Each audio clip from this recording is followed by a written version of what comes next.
ఆ నందిలో నందితో నంది చెవిలో మన యొక్క సాధక బాధలు కానీ మన యొక్క కోరికలు కానీ ఏదైనా ఇబ్బందులు ఉన్నా కానీ ఆ నంది చెవిలో చెప్తే ఆ నందీశ్వరుడు పోయి శివునికి మన యొక్క విన్నపాన్ని తెలియజేస్తాడు.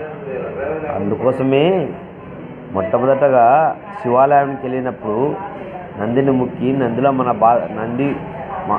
నందీశ్వరుడితో మన బాధ చెప్తే మన బాధలు కూడా నెరవేరుతాయి, మన కోరికలు కూడా నెరవేరుతాయి.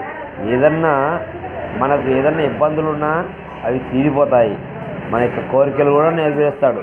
అందుకోసమే మొట్టమొదటిగా శివాలయానికి వెళ్ళినప్పుడు నందీశ్వరుని కోరిక మేరకు నందీశ్వరుని మొక్కి తర్వాత వెళ్ళాలి, శివుడిని దర్శించుకోవాలి.